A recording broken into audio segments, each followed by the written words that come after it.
The wedding planner's voice was polite, careful, like she was calling about something routine. "Sir, the remaining balance for your brother's wedding reception is $28,400. How would you like to take care of that today?" For a second, I thought she had the wrong number. I was sitting at my kitchen table in Savannah, Georgia. Early light coming through the blinds. Coffee still hot. The house quiet except for the low hum of the refrigerator. "Ma'am," I said evenly, "why would you think I'm paying for my brother's wedding?" There was a pause, paper shifting on her end. "Your name is listed as the financial guarantor on the reception contract, Mr. Hayes." And just like that, the vineyard came back to me. The gravel lot, the white lights strung across the barn doors, my parents standing at the entrance like security, my mother stepping forward before I reached the door. "Michael, what are you doing here? I came for the wedding." She glanced behind her, lowered her voice. "Only family is allowed inside." I remember looking at her, waiting for the correction. "It never came. You weren't invited." I stood there, holding a wrapped box like an idiot while guests walked past me, laughing, carrying champagne glasses. 8 hours I'd driven from Georgia to Kentucky. Took time off from the Veterans Center. Bought a decent gift. Thought maybe things would feel normal again. They didn't.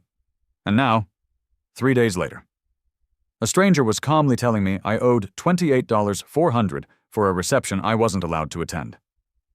I leaned back in my chair. "Could you explain exactly how my name ended up on that contract?" I asked. Another pause. "Your brother indicated you would be covering the remaining balance as a wedding gift." I stared at the wall in front of me. I hadn't been invited, but somehow, I was paying. Something inside me went very still. Not angry, not yet, just clear. "Send me the paperwork," I said, because if my name was on that contract, I intended to find out exactly how it got there. I'm 63 years old. I live alone in a one-story brick house on the east side of Savannah, about 15 minutes from the VA outpatient clinic where I volunteer 3 days a week. The place isn't big, but it's paid off. The lawn stays trimmed, the porch light works. The mailbox doesn't lean. I've always believed a man should keep his ground in order. Most mornings followed the same rhythm up at 6. Black coffee, local news low on the radio, a short walk before the heat sets in. Routine isn't boring when you've spent 25 years in the Marine Corps managing supply chains in places where routine meant survival. After I retired, I didn't need noise, I needed quiet. At the VA clinic, I help older veterans untangle paperwork benefits forms, disability claims, appointment backlogs. Nothing dramatic, just details, signatures, dates, corrections, problems you can solve with patience and a steady hand. I prefer that kind of work. It makes sense. My younger brother, Daniel, has never been wired that way. He's 8 years younger, growing up in southern Ohio. He was the one my parents hovered over. If he struggled in school, they called teachers. If he missed a deadline, they negotiated extensions. I was the opposite. Independent. Self-sufficient. At 18, I enlisted and left. My father shook my hand like I was shipping out to a factory job. My mother cried for a week. They said I was the strong one, the capable one, the one who didn't need help. Capability can become a reputation, and reputations become expectations. Over the years. If Daniel forgot to pay something, I'd cover it and he'd settle up later. If he needed advice, I'd give it. If my parents worried about him, I reassured them. It was easier that way, cleaner, no scenes. When I heard Daniel was getting married, I figured it was time to show up the way family is supposed to. I called the clinic coordinator and told her I'd be gone a few days. "My brother's wedding," I said. She smiled. "That's worth the drive." I thought so too. I didn't expect gratitude. I didn't expect speeches. I just expected a chair somewhere inside the room. Instead, I got a parking lot, and now, sitting at my kitchen table with a wedding planner claiming I owed nearly $30,000. I realized something I should have seen years ago. Being dependable doesn't mean being disposable. It just means people assume you'll carry the weight. When Daniel called to tell me he was getting married, his voice carried the kind of excitement I hadn't heard from him in years. Quick, almost nervous. "It's happening in September," he said. "Vineyard outside Lexington. Rachel's family found the place." "That's good," I told him. "Send me the details." He did. Email with the date, the address, hotel recommendations. No mention of anything unusual, no hint that I didn't belong there. I called the Veterans Center that afternoon and requested 4 days off. They didn't ask questions. I'd covered enough shifts over the years that no one minded when I needed time. The drive from Savannah to Kentucky is close to 8 hours if traffic cooperates. I left before sunrise on Thursday, the highway mostly empty. Sky still dark enough to feel private. I've always liked long drives. Gives a man space to think without interruption. I packed light. One overnight bag. A pressed navy blazer hanging in the back seat. On the passenger side sat a rectangular box wrapped in matte gray paper. Inside were crystal whiskey glasses. Not flashy. Solid weight. Something built to last. I don't buy gifts to impress people. I buy things I'd use myself as the miles rolled by. Old memories surfaced without much effort. Daniel and me in the backyard throwing a baseball. Sunday dinners with my mother moving between stove and table. My father watching us both like he was measuring something he never said out loud. Somewhere along the way, we'd grown into separate lives. I stayed in the Corps. He stayed close to home. I built structure. He drifted between jobs until one finally stuck. None of that felt unusual. Families stretch, but weddings are supposed to pull people back together. That's what I thought as I crossed into Kentucky. Fields opening up wide and green. By late afternoon, I pulled into the gravel lot of the vineyard. The place looked like something out of a magazine, rows of vines. White lights strung across a renovated barn. Guests already gathering in small, laughing groups. I shut off the engine and sat there for a moment, listening to the tick of the cooling hood. For the first time in a long while, I felt something close to anticipation. Not dramatic, just steady. Like maybe this was a reset. Maybe whatever distance had settled between us over the years would feel smaller inside that room. I picked up the gift, straightened my jacket, and walked toward the entrance. I remember thinking, as I stepped onto the gravel path, that family doesn't always say what it should, but it shows up. I had shown up. I just didn't know yet that I wasn't expected to. The vineyard smelled like cut grass and expensive wine. White string lights were already glowing against the early evening sky. Guests moved in clusters across the lawn, women in pastel dresses, men adjusting cufflinks, laughter rising and falling like background music. Somewhere inside the barn, a band was warming up, drums tapping, a guitar checking its tuning. I walked up the gravel path with the gift tucked under my arm. That's when I saw my parents. They were positioned just outside the barn doors, greeting people as they arrived. My mother was smiling in that tight, practiced way she uses when she wants everything to look perfect. My father stood beside her, hands clasped in front of him, nodding at guests. He spotted me first. The smile disappeared, not slowly, instantly. My mother followed his gaze and turned around. For a split second, something crossed her face, surprise. Then calculation. She stepped toward me quickly before I reached the door. "Michael," she said under her breath, "what are you doing here?" I stopped a few feet away. I came for the wedding. She glanced over her shoulder toward the entrance as a couple brushed past us, offering polite nods. "Only family is allowed inside," she said. I looked at her. "I am family." Her jaw tightened. She lowered her voice further. "You weren't invited." The words didn't register at first. They hung there, separate from the noise around us. I waited for her to correct herself. She didn't. "You're serious?" I asked. My father stepped forward then, his expression stiff. "We didn't think you'd actually come." I felt something shift in my chest. Not anger. Not yet. Just distance. "Daniel knows I'm here," I said. "He has a lot going on today." My mother replied quickly. "We didn't want any distractions." Distractions. A bridesmaid hurried past us holding a tray of champagne flutes. Laughter spilled out from inside the barn. Music swelled briefly as the doors opened and closed behind another group of guests. I stood there holding a wrapped gift while strangers walked into a building I wasn't allowed to enter. 8 hours on the road, time off work, and my own parents guarding the door. I looked at my father. "So that's it." He didn't meet my eyes. "It's not personal." That almost made me laugh. I considered pushing past them, considered walking inside and forcing the issue. But I've spent too many years around men who escalate situations for pride. It rarely ends well. I handed the box to my mother. "Give this to them," I said. She took it awkwardly, like it weighed more than it did. For a moment, none of us spoke. Then I nodded once and turned around. The gravel crunched under my shoes as I walked back towards the parking lot. No one stopped me. No one called my name. I reached my truck and opened the door, but didn't get in right away. I stood there with one hand on the frame, listening to the muffled music drifting across the field. I wasn't embarrassed. Embarrassment is loud. This was quieter. It was the realization that somewhere along the line, I'd been moved from family to optional. I got behind the wheel and closed the door. Sat there for a minute. Watched headlights pull in as more guests arrived. Then I started the engine. The band inside the barn began playing something upbeat as I drove away. By the time I reached the highway, I had already decided one thing. I wouldn't call anyone if they wanted to explain. They knew how to reach me. 3 days after I drove back to Georgia, the wedding planner called about the $28,400 balance after she told me my name was listed as the financial guarantor. I didn't raise my voice. "Send me the contract," I said, "and any related documentation." She hesitated. "Of course. Mr. Hayes." When the email came through 20 minutes later, I opened it at the same kitchen table where I'd taken her call. The subject line was neutral, professional. Attached were invoices, receipts, and the final reception agreement. I clicked the contract first. There it was, at the bottom of the document, under a bold header labeled Financial Guarantor. My name appeared in clean-typed letters, Michael Hayes. My phone number. My email address. All accurate. Below that, on the signature line, was a name written in blue ink. My name. Not my handwriting. Not even close. The letters were too rounded. The M exaggerated. Whoever signed it had seen my signature before, but not enough to copy it properly. I leaned back in my chair and exhaled slowly. So that's how. I kept reading. The reception had been held in the vineyard's renovated barn hall.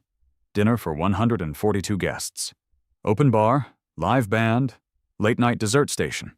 Total cost just over $33,000. Daniel and Rachel had paid a $4,600 deposit. The remaining balance $28,400. Apparently, that balance was supposed to be my gift. My phone buzzed again. Another email from the planner, Claire. This one included the email thread between her and Daniel. I opened it. The first message read, "Hi, Claire. Just confirming my brother Michael will be covering the remaining balance as our wedding gift. He's coming in from Georgia for the ceremony. Feel free to contact him directly if needed." Below it, Claire had responded politely, thanking him for the clarification. Then Daniel had written again. "He'll probably prefer the invoice sent after the wedding so it doesn't ruin the surprise." I read that sentence twice, then a third time. I closed the laptop. The house was quiet except for the refrigerator cycling on. It wasn't the money that tightened my jaw. It was the planning, the coordination, the assumption. They hadn't panicked at the last minute and scribbled my name in desperation. They'd arranged it, expected it, and they'd done it knowing I wasn't even inside the building. I picked up the phone and called Claire back. "Mr. Hayes." She answered carefully. "I've reviewed the contract," I said. "That signature is not mine." There was a short pause, papers rustling again. "I see. I was not invited to that wedding." I continued. "I did not agree to cover that balance. I did not sign that document." Silence. "That was not the impression we were given," she said slowly. "I'm sure it wasn't." Another pause. "If you'd be willing to submit a written statement confirming that, our legal department will need to review the matter. I'll have it to you within the hour." When we hung up, I sat still for a moment. This was no longer about a parking lot. It was about forgery, about consent, about someone deciding I was responsible for a debt I'd never agreed to carry. For the first time since the vineyard, I felt something steady settle into place. Not outrage, clarity. If they wanted to play this quietly, that was fine. So would I. But this time, I wasn't cleaning it up. I printed the contract, set it on the kitchen table, sat there with a pen in my hand and studied my own forged name like it belonged to someone else. The ink pressed too hard into the paper, the stroke on the H wrong. Whoever wrote it had hesitated halfway through, like they weren't sure how I usually finished the signature. It wasn't just sloppy, it was careless. I flipped through the rest of the paperwork. Itemized catering, bar packages, band deposit, linen upgrades, a late-night bourbon tasting add-on I hadn't known about. Line after line of decisions made confidently on someone else's wallet.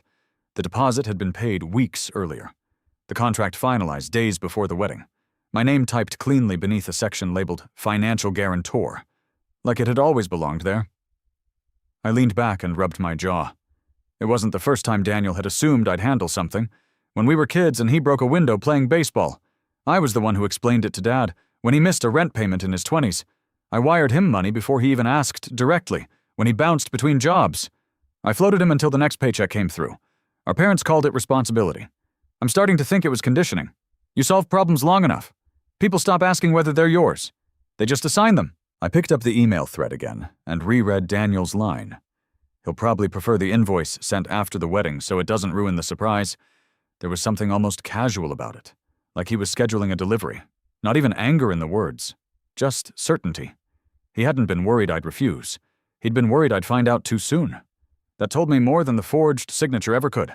I stood up and walked to the sink, ran cold water over my hands, then shut it off, looked at my reflection in the dark window above the counter. 63 years old, retired, financially stable, quiet, predictable. From their perspective, I was the safest bet in the room. That's when I understood something I should have seen earlier. The wedding wasn't the first insult. It was the confirmation. Being told you weren't invited at the door wasn't about space. It was about hierarchy. I was useful, but not essential. Reliable, but not central. Expected to fund it, but not witness it. That's a pattern. Golden child, responsible child. One gets protected, the other gets deployed. I went back to the table and picked up the contract again. Traced the edge of the paper with my finger. Responsibility had always been my armor. But armor gets heavy when you're carrying other people's weight. For years, I'd told myself it was easier to absorb small messes than create conflict. Easier to write a check than argue. Easier to smooth things over than demand respect. That habit had trained everyone around me, including Daniel, including my parents. They didn't think they were exploiting me. They thought they were relying on me. There's a difference, but it disappears if you never draw a line. I sat down and opened my laptop again. Started drafting the written statement Claire had requested. Clear, direct, no emotion. I have never agreed to serve as financial guarantor. The signature on the contract is not mine. I did not authorize the use of my name. 3 paragraphs, signed digitally, sent. When the email confirmation pinged back, I felt something unfamiliar. Relief. Not because the money was safe, but because for the first time in my life, I wasn't stepping forward to fix what someone else had broken. I was stepping back and letting it land where it belonged. Daniel called around noon. I watched his name light up on my screen and let it ring twice before answering. Yeah. What did you say to the venue? His voice was tight. No greeting.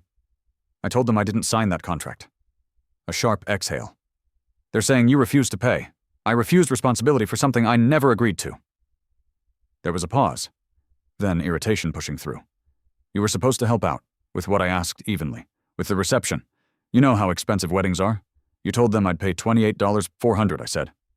Without asking me. You can afford it. There it was. The sentence hung between us like it had weight. That's not the point, I replied. It kind of is, he shot back. Mom and Dad can't cover that. Rachel's parents already paid for half. You've always had savings, retirement, pension. It's not like it would hurt you. I leaned back in my chair. You didn't invite me, I said. That wasn't my call. You signed the contract. Silence. Then you're making this bigger than it needs to be. I almost smiled. No, I said. You already made it exactly as big as it needed to be. He let that sit for a second. Why are you doing this? He asked. Doing what? Turning it into some kind of legal issue. It was supposed to be a gift. A gift requires consent. Another silence. Longer this time. You've always helped, he said. Softer now. Why is this different? I thought about that. Because this time, you put it in writing. Because this time, you didn't even let me in the building. But I didn't say all that. It's different, I said. Because you signed my name. He didn't respond immediately. I didn't forge anything. He muttered. Mom handled the paperwork. That signature isn't mine. Well, she probably just Daniel. He stopped. You told the venue I was paying. You told them to send the invoice after the wedding so it wouldn't ruin the surprise. I heard his breathing change. Slower. They showed you the emails. Yes. A long exhale. Look, he said, voice dropping. We were under pressure. The numbers kept climbing.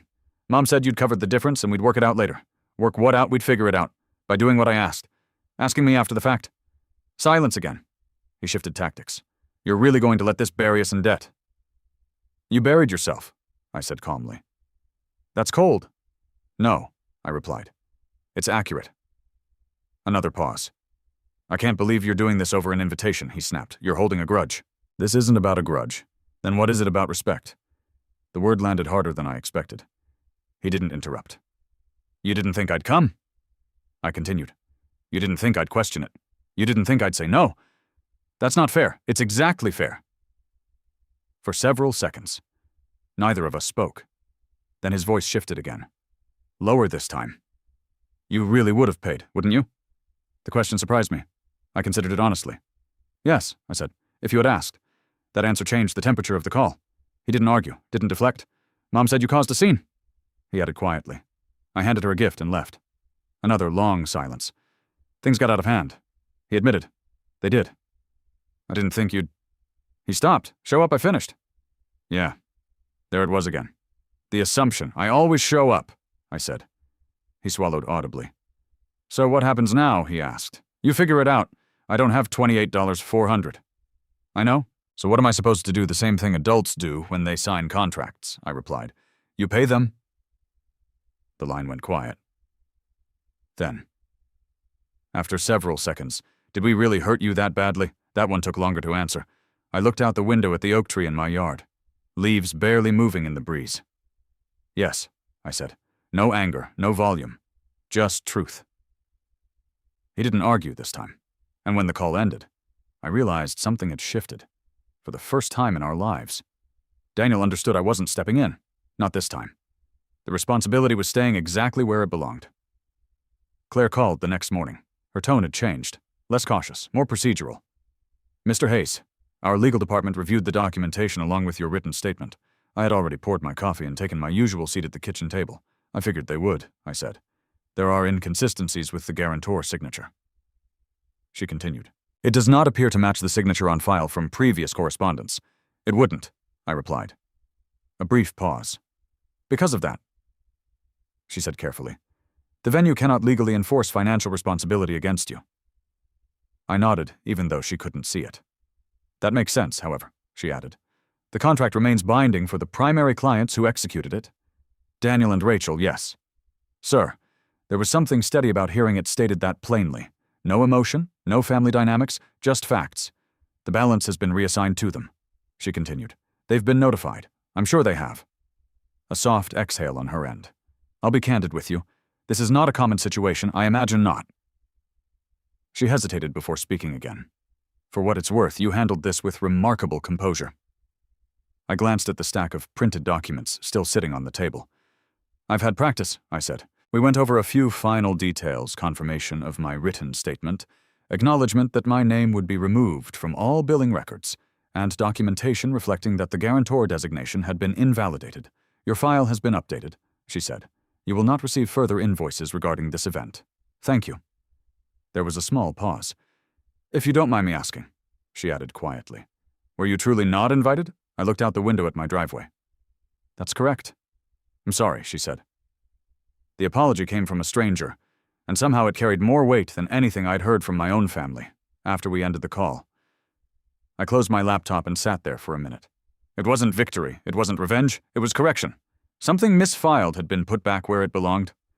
That afternoon, I drove to the Veterans Center like I always do on Tuesdays. The building is nothing impressive, just an aging brick complex near the VA clinic, but inside, it runs on order. Forms are reviewed, claims are processed, problems are addressed. At my desk, I helped an 80-year-old Navy veteran straighten out a benefits discrepancy that had stalled his payments for months. We found the missing signature, resubmitted the claim, fixed it. Real problems, clear solutions.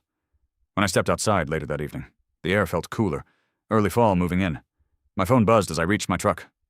Daniel? I let it ring once before answering. They reassigned the bill, he said immediately. Yes, you told them it wasn't your signature. It wasn't. A tight breath on his end. You could have handled this differently. I did. They're setting up a payment plan, he said. It's going to take years. That's between you and them. Silence. This is embarrassing, he muttered. I leaned against the side of my truck. It was supposed to stay private, he added. That was never my responsibility. Another pause. For the first time. He didn't sound angry, he sounded uncertain. And that told me everything I needed to know. Institutionally. The matter was closed. The contract belonged to the people who signed it, not the one they assumed would absorb it. The truth now had documentation behind it, and documentation doesn't argue. It just stands. My father called that evening. Not Daniel, not my mother. Him. Michael, he said. No preamble. We need to talk. I stepped out onto the back porch before answering fully. The sun was going down over the trees behind my house, the air cooler than it had been all week. I'm here, I said. There was a long pause on his end. I could hear a television playing faintly in the background. Same house, same living room I grew up in. The vineyard contacted your mother this morning. He began. I imagine they did. They said you filed the written statement. I did. Another pause. We thought you'd help. There it was again. Not, we're sorry, not we were wrong. Just expectation. I leaned against the railing. Dad, I said evenly, I drove 8 hours to attend that wedding. I know, you and Mom stopped me at the door. That was a misunderstanding. I let that sit there for a moment. A misunderstanding, I repeated. Well, he said slowly, Rachel's family wanted to keep it smaller. There were over 100 guests. He didn't respond. Then he said the sentence that explained more than he realized. We didn't think you'd actually come. I looked out at the yard. You didn't think I'd come to my own brother's wedding? You've been distant, he said. I live in another state, I replied. That's not distance, that's geography. He exhaled quietly. Your mother handled the paperwork, he added after a moment. I know she thought you'd cover the rest. Quietly, without asking me. She assumed yes. I interrupted gently. She assumed. Silence, for years. That assumption had worked in their favor. I'd written checks, covered deposits, smoothed things out. It had been easier than arguing. But this time, the assumption came with a forged signature. You can afford it, he said, almost reflexively. The same line Daniel had used. This isn't about what I can afford, it's about what we can't, he snapped, frustration finally slipping through. Your mother and I are retired, we don't have that kind of money. I nodded slowly. I understand. Then you see the problem. Yes, I said, I do. The problem wasn't the bill, it was the hierarchy. Daniel makes the mistake, Mom protects him, Dad rationalizes it, I absorb it. That had been the pattern for 60 years. I'm not paying that debt, I said calmly. You're really going to let your brother start his marriage buried in debt? That was his decision, I replied. Another long silence. You've changed, my father said finally. No, I said. I've stopped carrying things that weren't mine.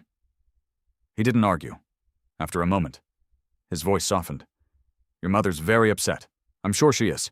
She says you're humiliating the family. I almost laughed. They told a business I would pay for something I wasn't invited to, I said. If anyone was humiliated, it wasn't you. That was supposed to stay private. There it was, not right or wrong. Appearance. I straightened up from the railing. It didn't stay private because it involved my name. He didn't respond. After a few seconds, he shifted. Daniel called earlier. He said he's shaken. He should be. He asked something. My father continued. He wanted to know if he really hurt you. That question hit differently coming from him. What did you tell him? I asked. I told him he'd have to ask you. Fair enough. He didn't think you'd take it this far, my father added. This far, I repeated. All I did was refuse to lie. Silence, then something unexpected. I was proud when you joined the Marines, he said quietly. I just didn't say it right. I didn't answer immediately.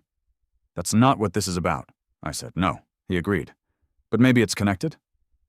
He cleared his throat. Daniel and Rachel are setting up a payment plan. I assumed they would. It's going to take them several years. That's how debt works. Another pause. Your mother wants to apologize, he said finally. I took that in. She knows she handled it poorly. That's one way to describe it. She didn't think you'd show up, he repeated. I always show up, I said. And that was the difference.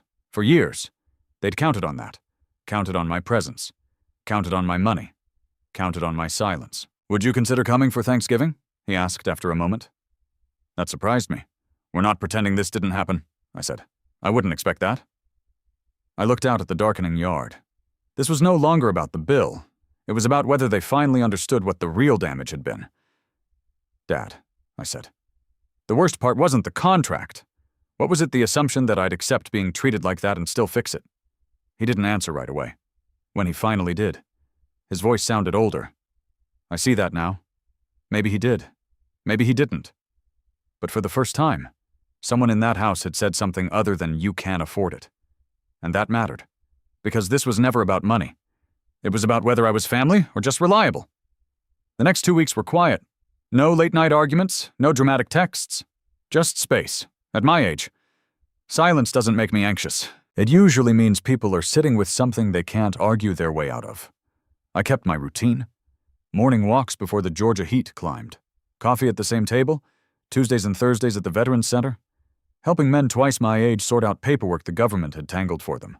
Real consequences. Real solutions. One Thursday afternoon. My phone buzzed while I was loading groceries into the truck. Dad, I answered. They've set up a payment plan, he said without greeting. Daniel and Rachel met with the vineyard. That's good. It'll take them 3, maybe 4 years. That's manageable. A pause. They're not fighting it anymore, he added. They understand it's their responsibility. I leaned against the side of the truck. I figured they would. Another pause. Longer this time. Your mother wants to apologize, he said.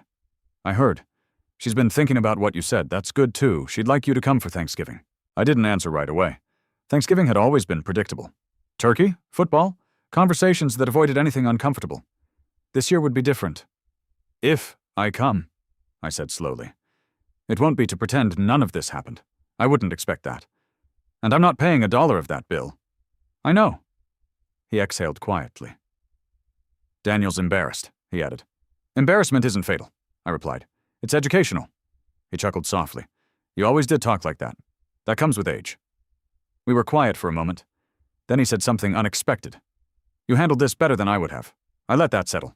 I handled it the only way I could. After we hung up, I sat in the truck for a minute before turning the key. I wasn't angry anymore. Anger burns fast. What stays is clarity. They'd made their choice. I'd made mine. I hadn't attacked anyone. I hadn't exposed them publicly. I'd simply refused to carry what wasn't mine. That's not revenge. That's a boundary. Thanksgiving would tell me whether they understood the difference. Either way, I'd be walking into that house differently than I had before. Not as the man who fixes things, just as the man who shows up. And this time, that would be enough. Thanksgiving arrived under a gray Ohio sky. I left Savannah before dawn. The highway empty except for the occasional trucker pushing north. 8 hours gives a man time to rehearse conversations he may or may not have. I didn't rehearse anything this time. I wasn't driving toward a confrontation. I was driving toward clarity.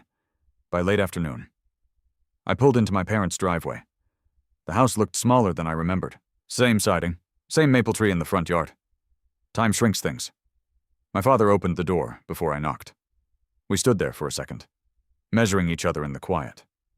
Hi, Dad. Michael. He stepped aside. Come in. The house smelled the same turkey, stuffing, cinnamon. My mother was in the kitchen when I walked in. She turned slowly, wiping her hands on a dish towel. For a moment, neither of us spoke. Then she crossed the room and hugged me. Not polite, not brief. Real. I'm sorry, she said into my shoulder. 2 words. No explanation, no defense. I nodded once. I know. She stepped back, eyes wet. I handled the wedding terribly, she said. I thought if we put your name on the contract, you'd cover it quietly and no one would be embarrassed. That sounds like something I would have done, I said evenly. She winced at that. I didn't realize how much it would hurt you. It wasn't the money, I replied.